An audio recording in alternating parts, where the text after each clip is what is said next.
Okay, tonight we are going to visit a place that existed many, many years ago in New York City.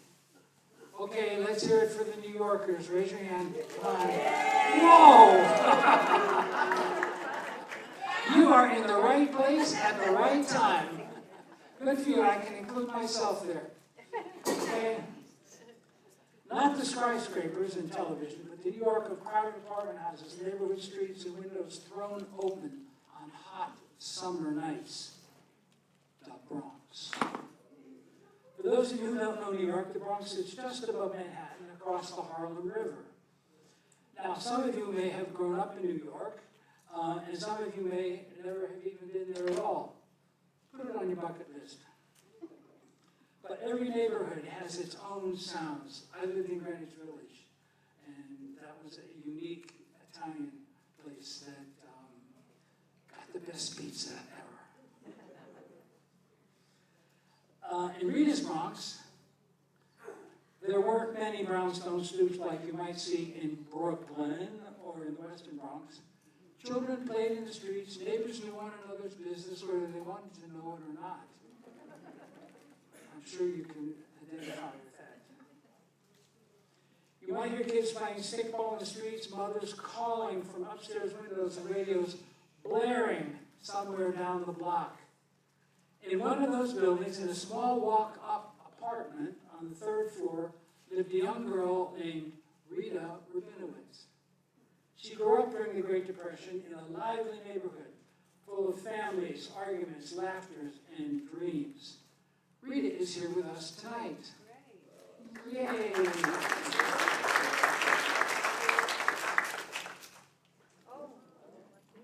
Well, we'll be borrowing her voice for a little while, but the stories, although the stories belong to her, all of us can remember our teenage years. The angst, the hormones, the first love, the first hurt, the first time.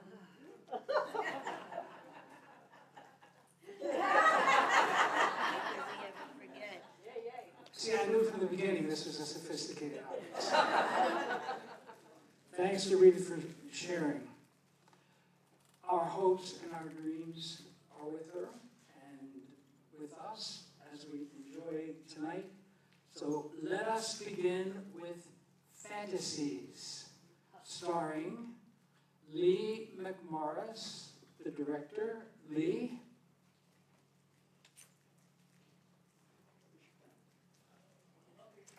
That's okay.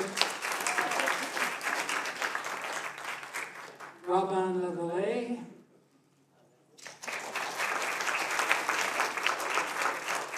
And Shelley Rons.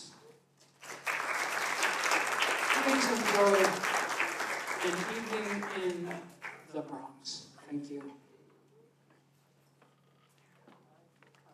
I guess we can go on from here.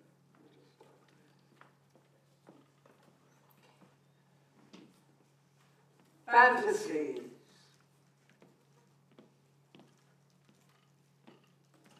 My sister Pearl, 4 years older than I, used to share her fantasies with me.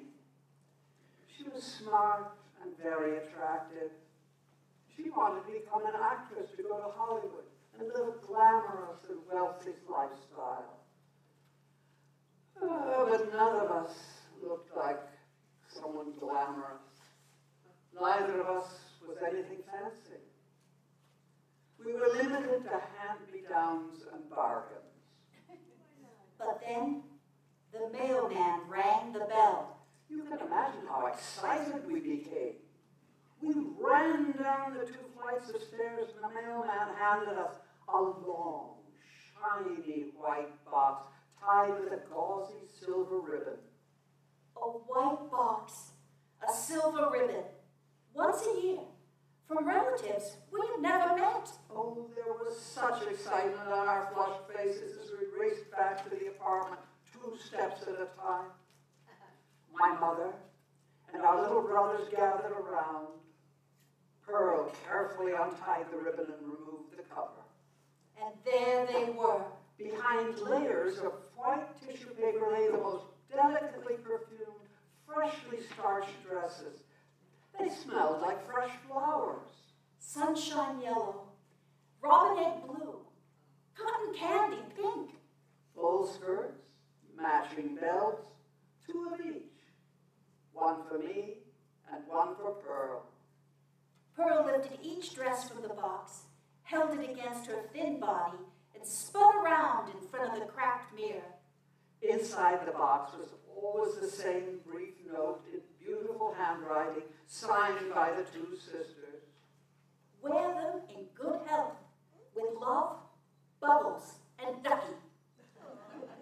I often wondered what the girls looked like. Why were they given such baby names when they were already 13 and 15? Bubbles and Ducky? Was it because they were rich and would have a much longer and happier childhood than we? And did the note really mean we should not put on these dresses if we had a cold? Or a runny nose? Or one of those communicable diseases we all contract at some time or another? Mumps, measles, chicken pox. But when the boxes started to arrive, Pearl was 12 and I was only 8. Fortunately, our favorite hound, Sophie, could sew anything. She made the necessary alterations so the dresses would finally fit Pearl. I, however, had to wait to grow into them. The labels inside each dress said Saks Fifth Avenue and Bonwit Teller. None of us even knew where those stores were. Not even our mother, who was much too busy raising 5 children and figuring out how to stretch a musician's salary. Anything other than buying food or paying the rent was considered a luxury. If we wanted treats, we earned the money ourselves. Running errands, catching soda bottles, walking Mrs. Pink's Pekingese puppy. I often delayed my craving for candy and saved my pennies so I could go to the movies. On Saturdays with my best friend Hannah, we could spend the whole day watching 2 full features, a cartoon, a newsreel, a chapter of Tarzan, and the coming attractions. A whole day at the movies. I always loved being around my big sister, but we spent little time together. She had her own friends. Nobody wanted little sisters trailing after them. Most of us had a large family and lived in cramped conditions. We constantly sought wide open spaces. So Pearl took me walking. She took me with big department stores along the avenue and played a game that she called, What will I wear when I am invited to the... and in great detail she made up stories. A ball, an elegant wedding, a trip somewhere we'd only read about in slick magazines. She would point to the outfit she would wear for that occasion, always the one with the highest price tag. Sometimes she took me farther away to a fancier part of town. The mothers there lived in nicer apartment buildings. They sat outside on folding chairs, rocked baby carriages, and supervised playful children. Those children were allowed to stay out outside until all hours of the night. The store lights in the display windows were always left on, illuminating the elegantly dressed mannequins. And Pearl would point to the shoes. In the Miles shoe store, A new pair every day of the week. to match each outfit. I often thought my sister was extremely extravagant, but dreaming of a life in her world of make-believe seemed possible when she was still so long.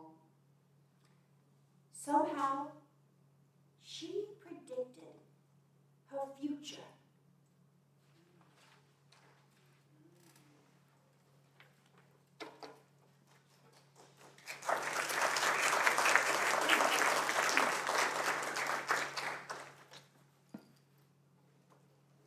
Patent leather shoes. Today, my father is taking me to not only gives haircuts, but also sells shoes. At the back of the shop, behind a pair of blue drapes, shoe boxes are piled in rows from floor to ceiling.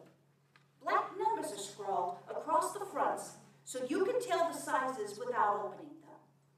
Behind those drapes is also where Mr. Vincenzo eats his meals, and sometimes sleeps on the small bed beside the bathroom.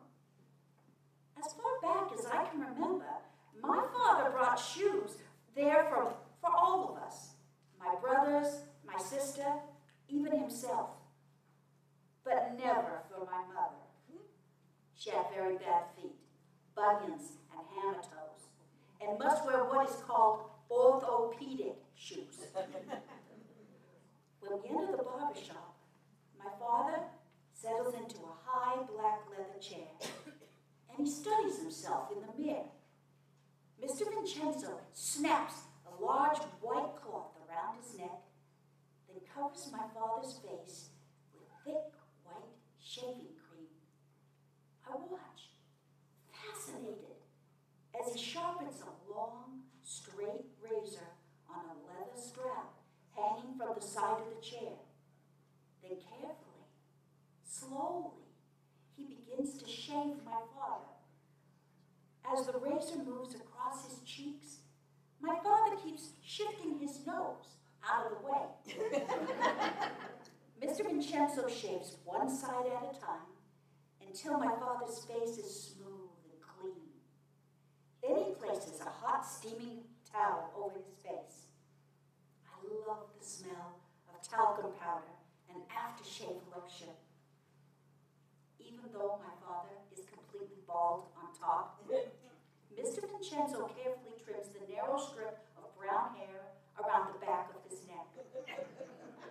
All the while, he hums softly in Italian, and every now and then, he smiles at me through the mirror. And all the while, I sit patiently waiting for shoes. Finally, my father takes me behind the blue drapes and begins pulling down boxes marked size 2. He opens box after box. Every pair looks exactly the same. Dark brown leather shoes with laces. Practical shoes. Serviceable shoes. And I hate every single one of them. I mutter under my breath that I don't want brown shoes. What I desperately want are black patent leather Mary Jane shoes, like the girls in my first grade class wear. Their shoes shine, and with white anklets, oh, they look so beautiful. But my father says nothing. He just keeps opening boxes. I'm too frightened to refuse to try them on because I already know what he'll say. You must buy sensible and serviceable shoes. That will last. Remember, money doesn't grow on trees. At last, after what feels like forever, my father looks up at me and hands me a white box. You'll have to take this pair, he says. Open it. I bite my lower lip to keep from crying. Slowly, I lift the lid. I pull back the tissue paper, and there, side by side, toe to heel, is a pair of shiny black patent leather Mary Jane shoes, my size. My father breaks into the widest grin as I scream with joy. I jump off the chair and throw my arms around his waist and hug him as hard as I can. Then I kick off my torn sneakers and buckle on my beautiful new shoes. I am dancing all the way home. When we pass the shoemaker's shop, my father takes me inside and asks Mr. Isaacs, put taps on the toes and the heels. Now everyone on the avenue can hear me coming. Tap, tap, tap, tap, tap, tap. My father says in his fake stern voice, you're going to wear out those shoes in a minute if you don't stop dancing. But his words, they fell on deaf ears. I have long ago left his side. I am dancing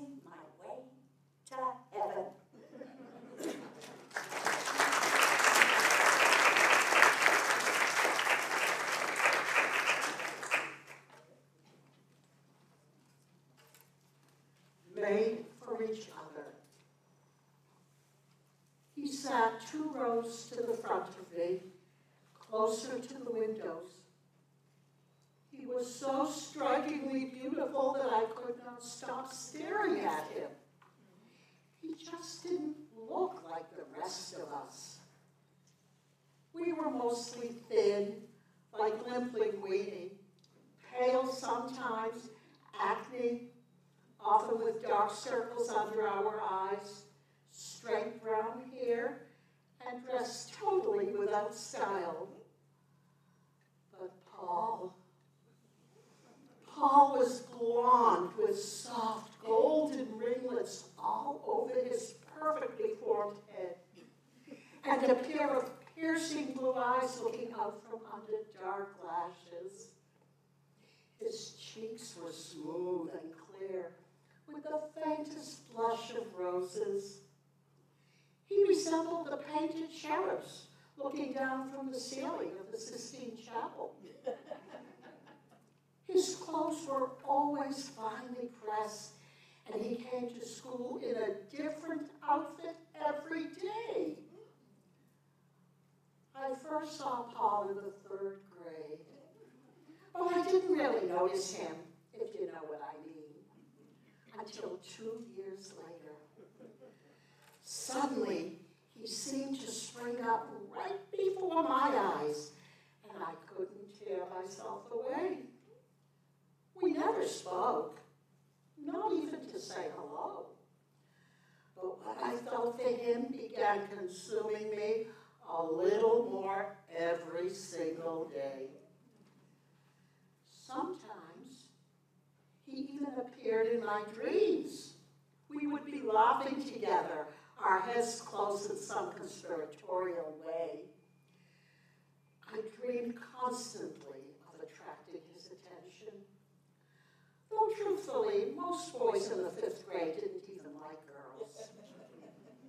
They gathered in all-exclusive, all-male groups, laughing and making disparaging remarks about those of us who were taller and mature enough to fill out what were called Lana Turner sweaters.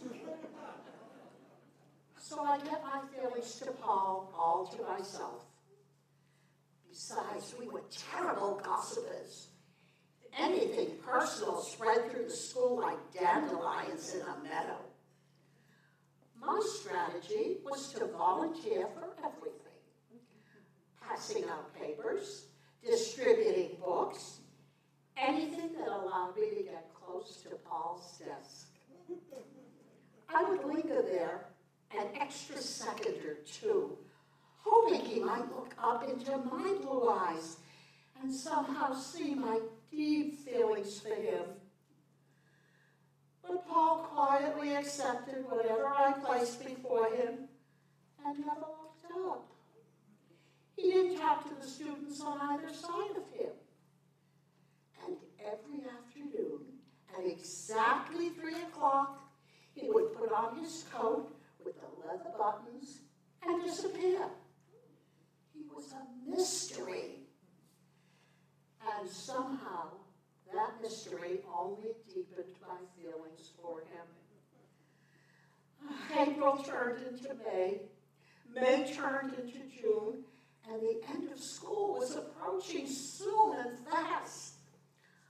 I knew I would have to survive 2 long months of sweltering summer without even a glimpse of him. And even worse, without ever knowing how he felt about me. One Friday afternoon, when the final bell rang, my best friend Violet thought I was angry with her because I suddenly grabbed my coat and raced down the stairs without waiting. But I was chasing Paul. He was already half a block in front of me. I couldn't believe how quickly he moved. I walked faster and faster, but never seemed to get any closer. Finally, I began to run. I prayed he wouldn't turn around and catch me trying to catch him.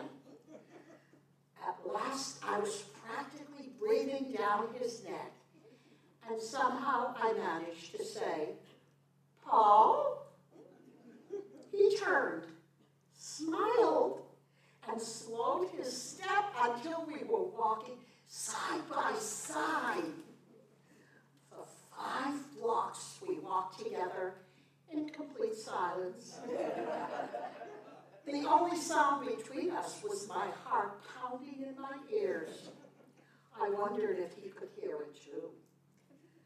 Then, when we reached the corner of Burke Avenue, Paul finally spoke. "I'll see you Monday." And from the sound of his voice, I knew he meant it. He really liked me.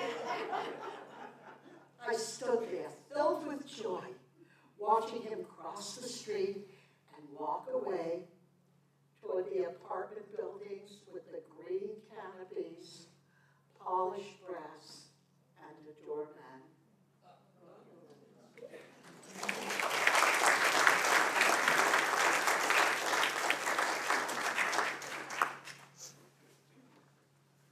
Uncle Meyer. Uncle Meyer, my mother's younger brother, was considered an oddball. He didn't look like the rest of his brothers and sisters. Full head of red hair, one brown eye, one blue. Skin so pale we thought he was an albino. Whenever he dropped in, unannounced, usually at dinner time, he'd be chomping on a Cuban cigar, already smoked down to a 2-inch stub. We children watched in fascination, if I can get the picture of it, while holding that stub firmly until he'd blow smoke rings while holding that stub firmly between his 2 front gold teeth. Then spit into a white handkerchief, staining it with tobacco juice. My mother's face said everything. Despite his reputation as the family clown, he was a very talented artist, a sign painter, and a good one. He painted 2 enormous billboards, famous people dancing and drinking in the nightclubs of New York. Those billboards were quite visible to the public, anchored to the top of buildings, and they hung there for years in the heart of Times Square. I remember one sign in particular advertising the nightclub Hurricane. I point to it and say, "That was made by my uncle, Meyer." And I smiled when my friend said, "Really? Wow, you're lucky." We loved our uncle. He could make us laugh until we couldn't breathe. The best slapstick comic ever. He imitated Buster Keaton, Charlie Chaplin, and the Marx Brothers. I remember that he'd stick a piece of blackjack gum across his front teeth, and then smile, revealing a completely toothless mouth. We howled, doubled over, while our mother frowned or left the room. He played the piano, his long fingers dancing across the keys, belting out songs from musicals we'd never ever seen. And we joined him. High, thin voices humming through combs covered in wax paper tickled our lips. We rhythm banged on empty Quaker oatmeal boxes. Perfect drums.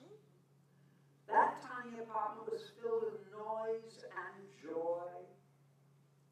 We loved to watch his brown derby hat mysteriously lift off his head as he walked through the doorway.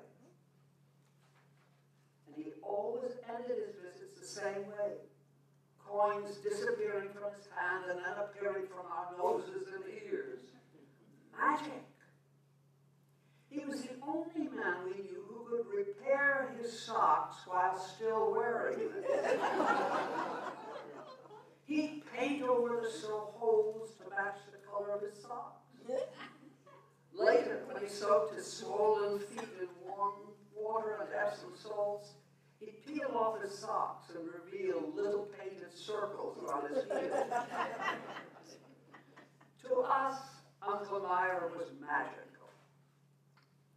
We hated it when our mother scolded him. Oh, grow up. My stomach would tighten. Was laughing at him wrong? Did it make me immature? Well, eventually we all grew up, married, started raising our own clowns. Then came the rumors. Uncle Meyer had fled New York for Chicago, hiding, avoiding alimony police. A short marriage, a furious wife, thrown out with all his paintings. In Chicago, he lived under aliases.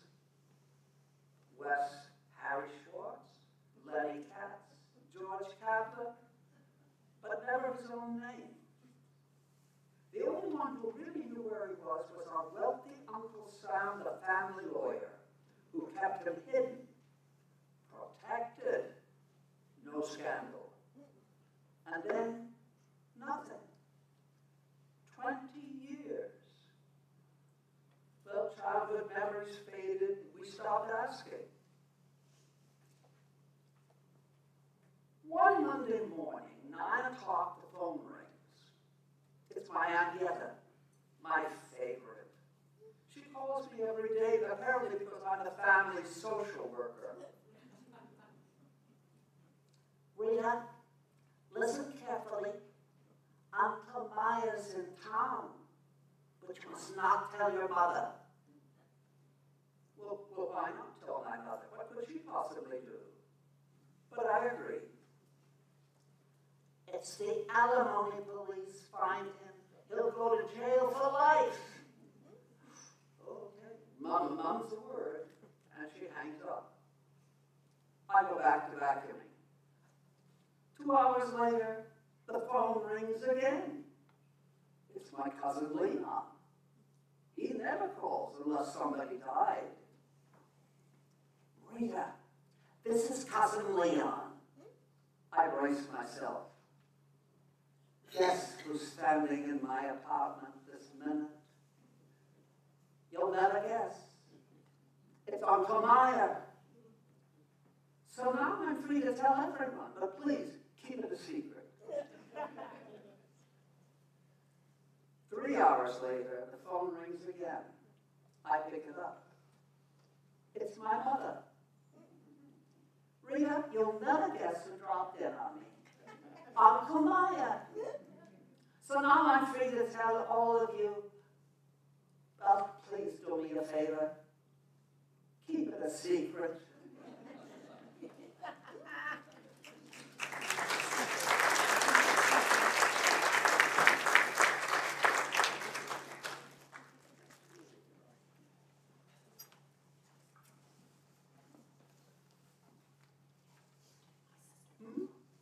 What did I miss? Oh, my sister. The wrong script in the wrong place. My sister Pearl. My older sister Pearl was a charmer, very pretty, intelligent, and had many talents, one of which was her beautiful singing voice.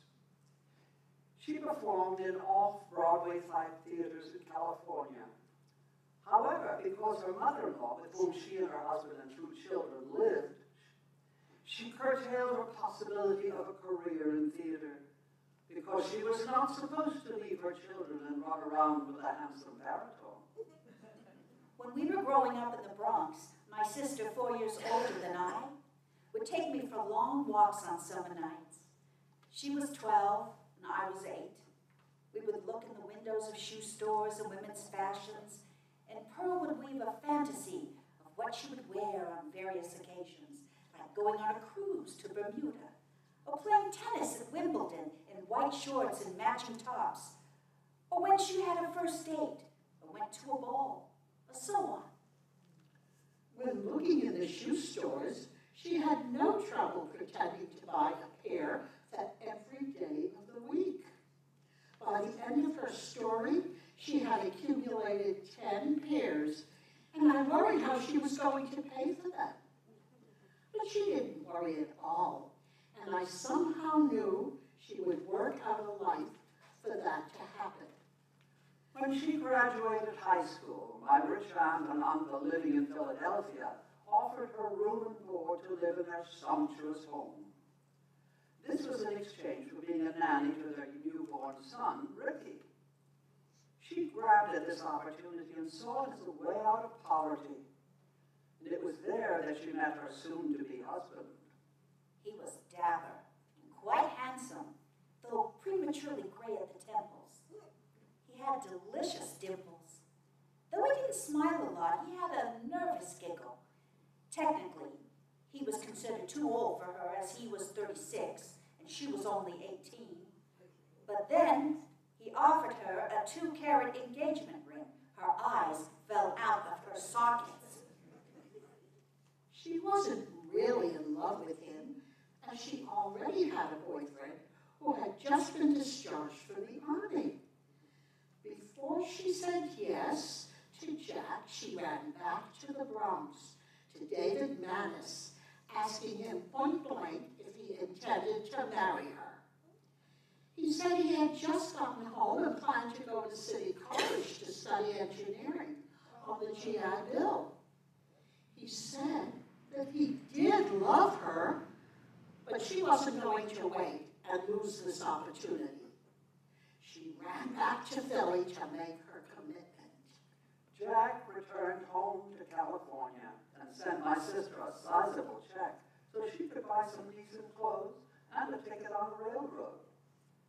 There she sat among hundreds of soldiers and sailors returning home from the war, back to Los Angeles. For 4 days and nights, she ate candy bars to sustain her hunger. My parents, who were worried, had not been able to change her mind. When she exited the train in Los Angeles, Jack's family was lined up to greet her. No one from our family could attend the wedding, so she sent photos of the affair wearing a white organza dress, standing next to her nervous husband and in-laws. She looked quite happy, and I missed and I envied her new life.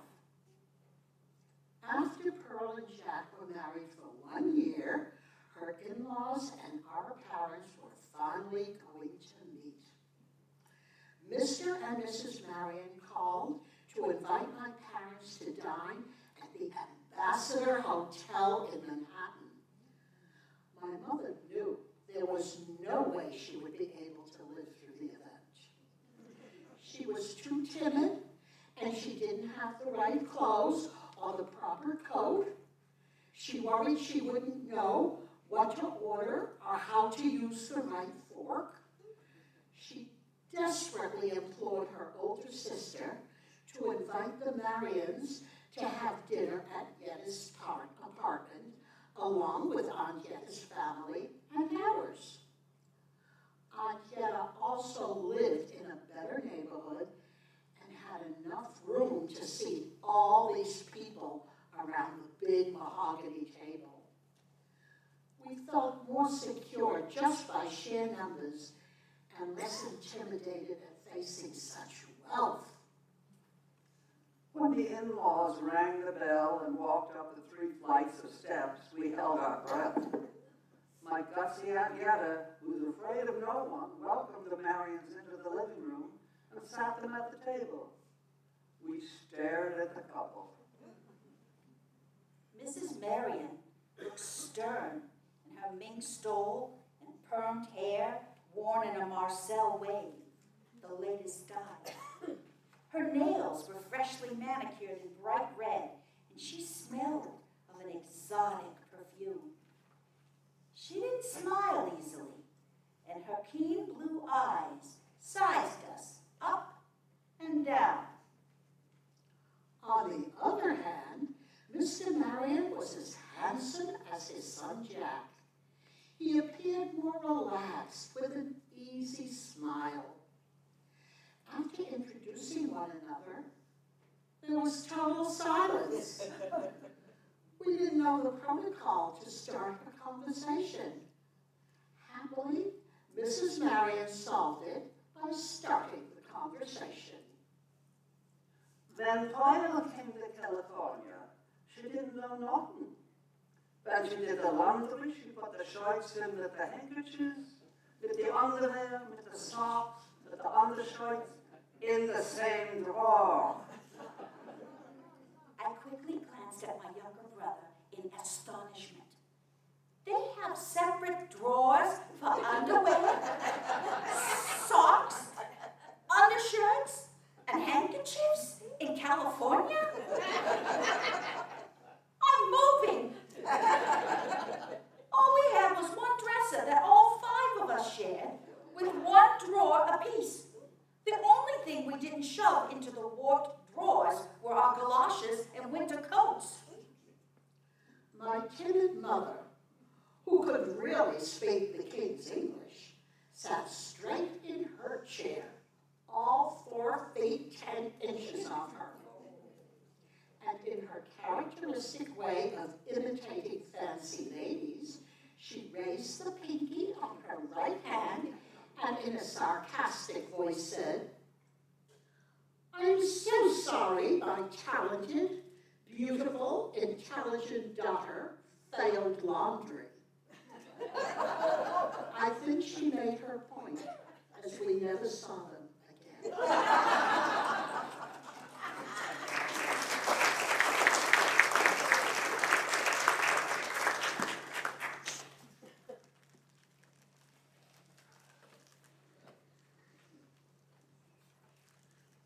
When I was younger, a poem. There is no pill for old age, no clock to turn back time, no cream to erase illnesses. Muscles are soft, bones shrunk.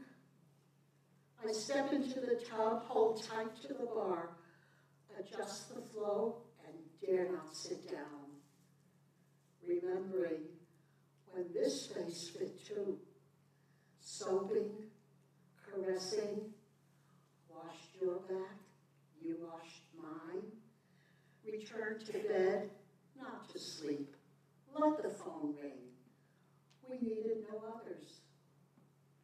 The day you gave me a Mexican ring, too big for my finger, needed an adjustment, so did I.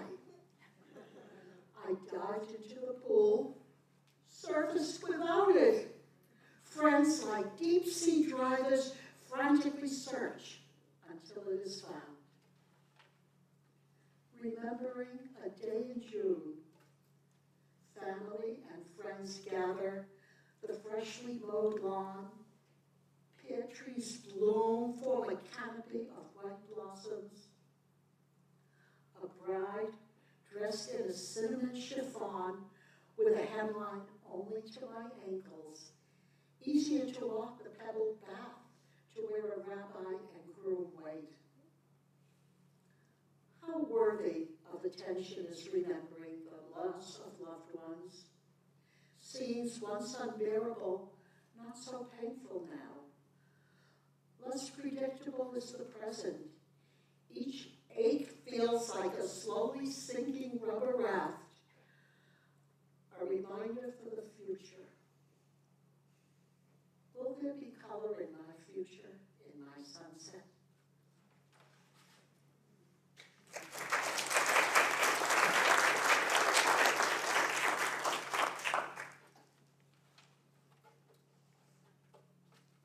A love affair. I was always a skinny kid, energetic, athletic, and a great swimmer. From the age of 7 until 13, I spent 2 weeks every summer at Camp Brock's house, Copiague, New York, with a full view of the Berkshire Mountains. Each summer, I was surrounded by close friends, a devoted staff including the cook, dishwashers, and old Jack Rifus, the maintenance man, a permanent fixture, whom everybody loved. Without hesitation, I can say they were the happiest days of my childhood. I was one of 12 girls who slept in a large canvas tent. When alone at night, we moved our cots and thin, lumpy mattresses close together to laugh and talk all night, telling funny stories or sharing deep secrets until sleep took over. But all that nonsense was put behind me the summer our group turned 13. Suddenly, my changing body awakened to galloping hormones, and all my energy and feelings of passion laser beamed onto Smitty, the waterfront counselor. Twice a day, morning and afternoon, we eagerly walked the long path to the lake to wave and stare at Smitty as we hang our towels, step out of our robes and scuffies, and plunge into the cold water to swim like dolphins across the lake. I know Smitty was every girl's secret heartthrob, but we kept that to ourselves. For 2 weeks, I tried to figure out what could I do to raise his interest in me. This 20-year-old was an Adonis, 6 feet of muscle, blonde hair with touches of sun-streaked platinum, a deeply tanned body glistening with sweat, always wearing tight white swim trunks, perched high on his throne, blowing his whistle while eyeing all the curvaceous females. Occasionally, he smiled at me. It was more than my heart could bear. One afternoon, I arrived for another swim, but this time prepared to be noticed. When putting on my 2-piece swimsuit, I took a pair of white socks, rolled them up, and stuffed one sock into each cup. I was immediately transformed from a minus double A to a rocket double D, ready to take off. I looked a little too stuffed, but it gave me the momentary confidence that I needed. Like a striptease dancer, I slowly removed my robe, gracefully stepped out of my scuffies, placed them neatly under the bench, carefully hung my towel on the hook, and climbed the ladder to the high diving board. When Smitty turned and smiled and gave me the okay, I jumped up and down on the board to gain height. In perfect form, I sailed down, part of the water gliding down into the muddy bottom.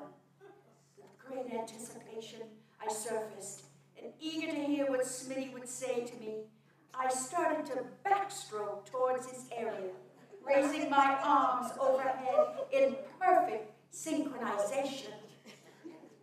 Suddenly, there appeared 2 white objects,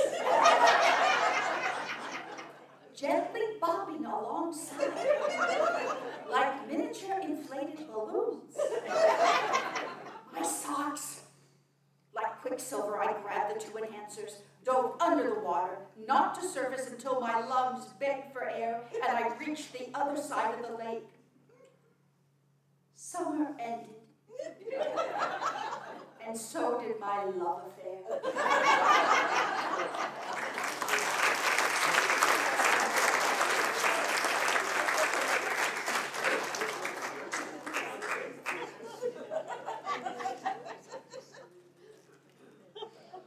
She stole that from me. I wanted to.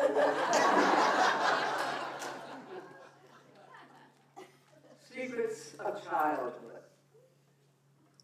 It's summer. We're 2 12-year-olds sitting on the stoop outside my building, whittling peach pits with a nail file to make rings.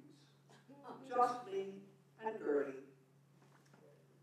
I'm dying to tell her what happened to me yesterday when I was babysitting for Esther's children. But I'm scared she won't keep it a secret.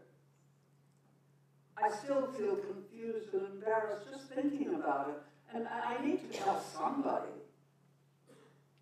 Gertie, if I tell you something important, will you promise to keep it a secret? Oh, I swear on my life and God, I won't tell anyone. I repeat, you swear? Yes, I swear. She shouts it and takes the oath.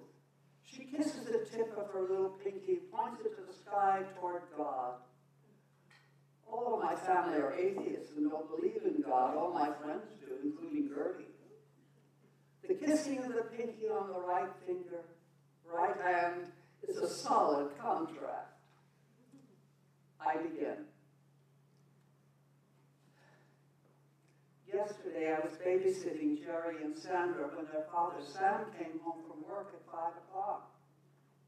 He sat in his big chair, removed his shoes, loosened his belt, and took out $2 from his wallet to pay me. When I put out my hand to take the money, he suddenly grabbed me around my waist and pulled me down on his lap and put his hands all over me, trying to make it look like he was tickling me. But I wasn't laughing. I struggled to get free. The kids were laughing because I looked silly sitting on their daddy's lap. I struggled to get away, but he held on to me, and then I felt something hard against my back, which I think was his penis. It scared the shit out of me. I screamed, wrestled myself free, and ran out of the apartment. I never got my money. I was too scared to go back. I didn't know what to do. The bastard trying to feel me up. What a pig. Gertie's eyes are wide with disbelief. Sam did that? Why didn't you tell his wife? I don't know. Maybe if I should, maybe Esther won't let me babysit anymore. But won't you be afraid to come in the house when Sam comes home?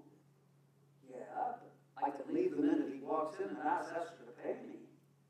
Right, but you'll want to know why all of a sudden you won't take the money from Sam. Then you'll have to tell her why. We are searching silently for a solution. The next day, I walked over to Esther's mom, Mrs. Levine. She's a woman I adore, and she adores me. Her two younger daughters, Hannah and Ruthie, have been my closest friends since I was 6 years old. And often I'm invited to have dinner in their house or a sleepover. We're like sisters. And Mrs. Levine is like a mother to me. It was not unusual for me to drop by the house to spend time with her, even when my friends were not there, just so we could talk. She's kind and patient and shows special interest in me and what I do. It would be impossible for me to tell Mrs. Levine that her son-in-law is a pig who tried to feel me up. Most of us always thought Sam was too old for me and too ugly to be married to Esther, who was so pretty and young. At 22, Esther has 2 children under 4 years old, only 1 year apart. When I walked in, Mrs. Levine was washing dishes, so I sat down in the kitchen to talk. She dried her hands on the bottom of her apron and sits down next to me, takes my hand in hers. I'm glad you're here. You know how much I love you, and I think you're a wonderful, smart girl. She's not smiling. She's looking seriously at me. A little butterfly flutters in my stomach. But Rita, it's not nice going around making up lies about Sam and telling lies to your friends. Such stories could get him into serious trouble, and maybe they could have him arrested. My heart is knocking in my bony chest, and I feel humiliated and covered in shame. How does she know about it? And if she knows, who else does? Hot tears fill my eyes, and I search desperately for a hole to crawl into. All I could do was get up and leave and run home. Why, oh, why did I ever tell anyone? What a terrible thing I did to hurt this family. I ran 4 blocks, climbed 3 flights of stairs 2 at a time, and dashed into my room, slamming the door behind me. I cried, thinking, that rotten Gertie broke her promise, and she must have told Hannah and Ruth, who told their mom, and now it's spread through the whole Levine family like chicken pox.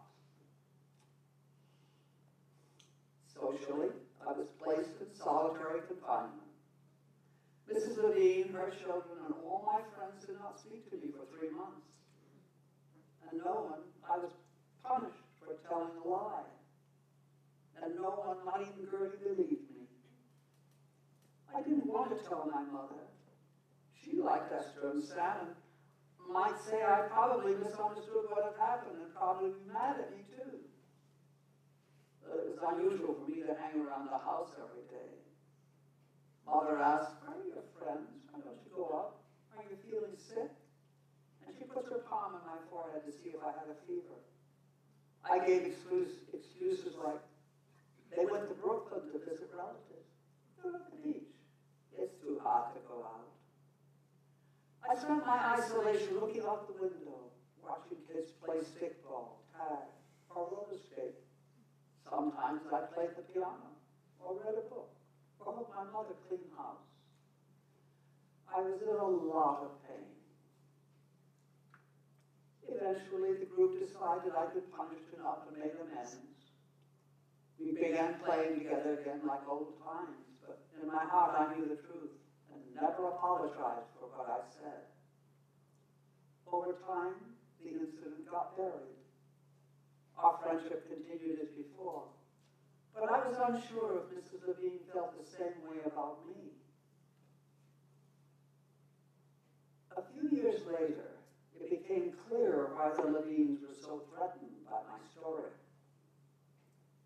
Esther had been forced to marry Sam when at age 16 she became pregnant. She did not love him, but the family felt they had no choice. They were too ashamed to do anything else. The year I left for college, Esther divorced Sam, married a young man, and was happy for the first time.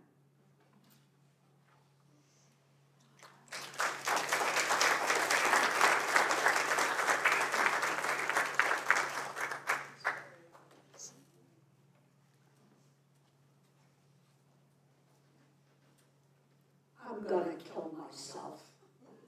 A poem. I'm gonna kill myself. I swear. I told you 1,000 times, don't marry that lumbering loser, a dumb cowboy not worth your sweat. You're so intelligent, talented, beautiful, a heart of gold. So you're 50, is that a crime? Why settle for a life built only on his dreams? What about mine? You lost your sight wearing that shiny rock on your finger. I know now why they say love is blind. Moving to Texas, a Brooklyn girl in bush country? Does he think you ride horses from that picture of you on a pony? Without warning, moving into your own apartment? How can you be so cruel to your own flesh and blood? I called my sister Rose. You won't believe what she said. It's about time. Well, that ends our relationship.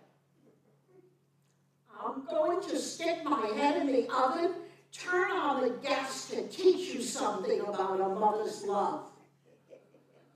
Oh, I can't. I just bought an electric stove.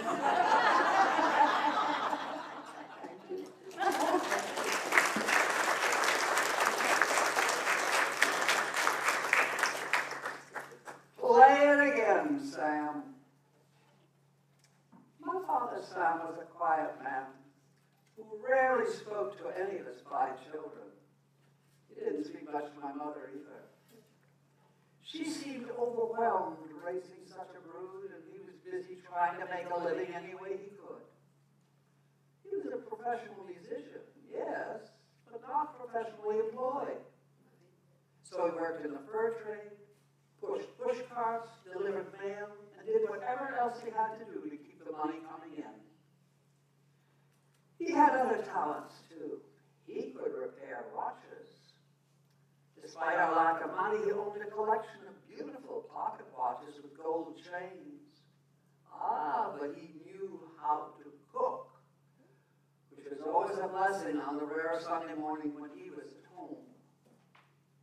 But basically, my father had two great loves, his trumpet and political activism. On weekends, he played in bands for celebrations, concerts, fundraising affairs. And when he wasn't playing music, he was handing out leaflets, organizing, or reading the Daily Worker to his blind friend, Mark Walden. My mother, who was almost never released from her duties in the kitchen, quietly resented it. She never said much, but we knew.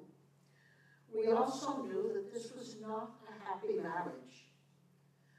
The silences between my parents became so normal that in time they seemed acceptable to all of us. We children were noisy, active, musical, and running out of the house as much as possible. Somehow we found other adults, teachers, counselors, neighbors, friends' parents, to fill the spaces. So in a strange way, we became independent. My mother was considered a softie and never hit, scolded, or punished any of us. She had a good sense of humor and a lovely singing voice. We often hear her singing while she washed dishes or clothes. Those were songs she translated from English to Yiddish. It sounded a little strange when she sang Sorrento. Her weakness was cooking. It seems her three sisters had the same problem. She couldn't. She cared much more about health than flavor. My mother spent more time looking at books and articles on health, but never cracked a cookbook. She put wheat germ on everything, as recommended by Carlton Frederick. And when she made butterfish, we staged protests. We cut signs from my father's shirt cardboard and marched around the apartment chanting, "No more butterfish, we are on strike." My mother listened calmly, and the next day, she made butterfish again. All this is to say, my mother had her own quiet ways. And one snowy Saturday night in December, I discovered just how quiet they could be. I was 10 years old, and I was watching my father getting dressed. After a hot bath, he put on his one good blue suit, a white shirt, and a striped tie. He combed what was left of his hair and dabbed cologne on his handkerchief, which he tucked neatly into the breast pocket of his jacket. This meant he was going somewhere fancy to play. He caught me staring at him in the mirror, and to my astonishment, said, "Would you like to come with me?" I could hardly believe it. This was a rare honor. My mother helped me put together whatever I had that counted as fancy, then bundled me into galoshes, scarf, and gloves. My father carried his trumpet case, and I carried his music stand and sheet music. Together we went out into the blustery wind and ankle-deep snow, and when we arrived, I was dazzled. The ballroom was bright with balloons and streamers. The men wore tuxedos. The women wore long gowns with corsages pinned to their dresses. And hanging from the ceiling was a revolving silver ball, throwing colored lights over the dancers. It was warm and festive and full of happiness. My father told me he'd be busy and and that I should find someone to play with. But I felt shy, so I stood close to the stage, and I watched him instead. How important he looked, in his pressed blue suit, chatting with the other musicians, who seemed genuinely glad to see him. Eventually, he set up his music stand, arranged his sheet music, sat down, bent over, and snapped open his trumpet case. Holy moly! Instead of a trumpet, Out tumbled a dozen pair of shoes. My heart stopped. The musicians around him burst out laughing. They doubled over. Fortunately, the dancers never noticed. They were too busy dancing and talking. I stared at my father in panic. What was he going to do? Without skipping a beat, he shoved all the shoes back into the case, snapped it shut, picked it up, stepped off the stage, and said to me in a very quiet, very dangerous voice, "Get your coat." we were going home. This was not a moment to argue. I followed him as fast as I could through the dark streets, now covered in a foot of snow. All the way home I prayed for one thing. Please let my mother not be there. If ever I was going to turn to God for salvation, this was the night. We got to the apartment. Now, would you believe it? My mother had gone to the movies. My father didn't ask a single question. He emptied the shoes out of the case, found his trumpet, and carefully placed it inside.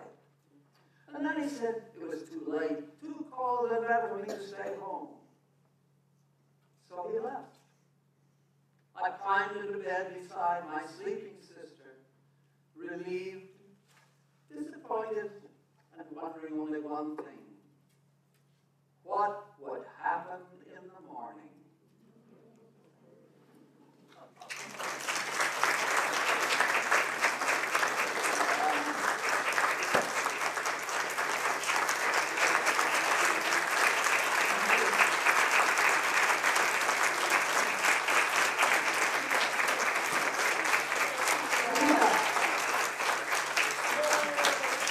The author is with us.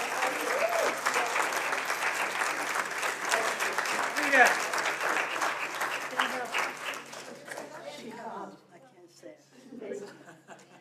Wait, I can't say it. Okay, It's well, okay. thank you for sharing your stories with us. Beautiful. may I remind you while we're waiting that this will be presented again here Thursday, June 4th at 3:30. So would you